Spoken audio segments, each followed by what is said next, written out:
Hello friends, in this video I will explain the concept of meeting work requirements. If you are working in a software environment, you must meet some work requirements. The major work requirements are mentioned here. Those are activities, deliverables, quantity, standards, timing. Depending on the job description, you may get different activities. The activity is nothing but what you are going to do. At the end of your activity, you will get the output. The output is nothing but deliverables. Whether the output may be either a program output or report or anything. And you have to meet the quantity. What is the volume of work you are expected to complete? For example, if it is a report, how many number of pages they are expecting? And that report must meet some standards given by the company. The standard is nothing but what is acceptable performance, including some service level agreements. So in the last video, I explained what are the quality standards along with service level agreements, and it must meet some time bound. Your work must be submitted before the deadlines. These are some basic requirements. What are the activity you are going to do and what is the output they are expecting, how much quantity they are expecting, and what is the acceptable performance of that activity by including some service level agreements, and at what time you have to submit the reports. These are the basic requirements. In addition to this, you need some skills. Those are core skills, professional skills, and technical skills. The core skills are also called as generic skills. These are the basic skills for the employee. It includes writing skills, reading skills, and oral communication skills.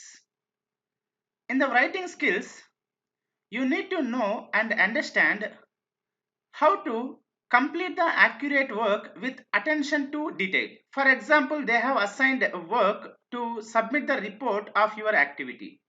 You have to write the report with an attention to details. If somebody reads that report, everyone must understand. Hence, you need some writing skills. In addition to this, somebody has given you a document.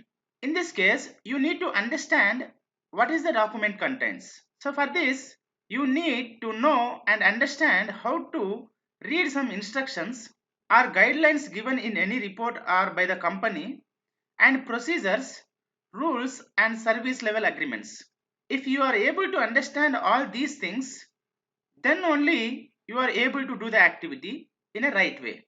So for this, you need some reading skills. In addition to this, you need oral communication skills. So these are either listening and speaking skills. You need to know and understand how to ask a clarification and advice from the line managers.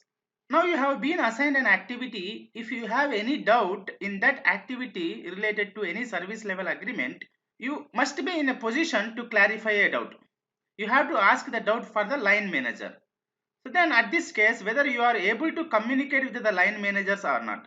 And you have to communicate orally with the colleagues also for any issues or clarifications. So for these things, you need some oral communication skills. So hence, one must develop some listening and speaking skills also. These are the three core skills. One is reading skills and writing skills, and then oral communication skills. Along with the core skills, you need some professional skills. First one is decision making is one of the professional skill. In this case, you need to know and understand how to make a decision on suitable courses. You must be in a position to take any decision on a particular activity. And you have to plan and organize your work. Every company has their own plan and organization of any project. But as an employee, you also must have plan and organize for your own activity.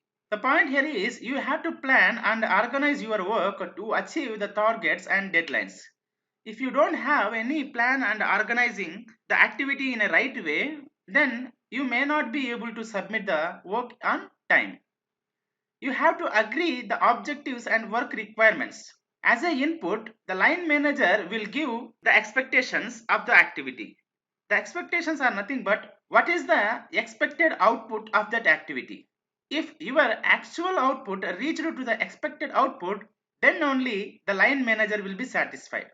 And you also able to concentrate on customer centricity. In this case, you have to understand that you are going to deliver consistent and reliable service to the customers, and you have to check your own work whether it is meeting customer requirements or not.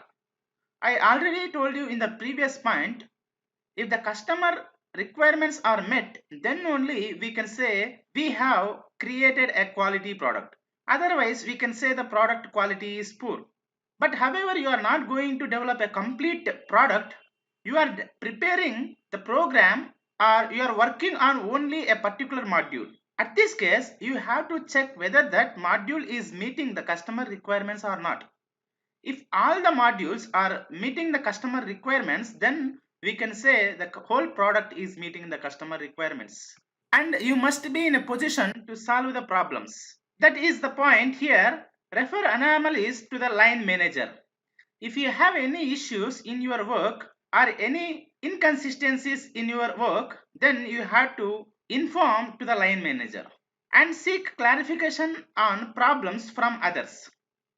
You can also discuss and clarify the problems with others, or if any other person is having a problem, you can clarify it. And you need some analytical thinking. Here, you need to know and understand how to provide relevant information to the others. If somebody asks you some input, you have to provide the exact information.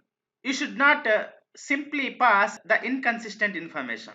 So if you pass irrelevant information, then other persons also may get many issues. And you need to analyze the needs, requirements and dependencies in order to meet your work requirements. As I told, if you are working for any activity, you have to analyze what is the need of that and what are the requirements to get the outcome. Is there any dependency? Means if this activity is dependent on any other activity, so all these things you have to analyze. So for this you need some analytical thinking, and we need some critical thinking. So whenever you have a crisis, at that situation, what is meaning of crisis here? The thing which you want to do immediately when you got any problem. At that situation, apply judgments to different situations, and you need some attention to detail. Check whether your work is complete and free from errors. You have finished your work. Verify that your work is complete, and if there is any error in it, rectify from your side itself. However, there are some other persons for testing your work, and get your work checked by the peers. And you need some team working. You are not working alone in the software environment. You are in any of the team. So you need to work effectively in a team environment. These are some professional skills. And now we have technical skills. Technical skills related to your educational background. For example, you have to know how to use the information technology effectively. Whether you are able to take the exact information or not. You must be adapted to the latest technologies. If you identify any mistakes in the data, immediately you have to report the manager. And you must be in a position to store and retrieve information. Whether many application will use as either client server or distributed environments. So at this case, where this information you are going to store and how you are getting the information, all these things are required. And you must be keep up to date with changes, procedures and practices in your role. For example, if there is any change in the work requirement, then you must be adapt to the change. You have to update the logic in your program. You have to update the content that you are going to submit in the report. All these things must be up to date. Hence, as an employee in the software environment, you must require three kinds of skills as mentioned. Those are core skills, professional skills and technical skills. These are some basic work requirements to meet. If you have any queries, please comment in the comment section. Thank you for watching.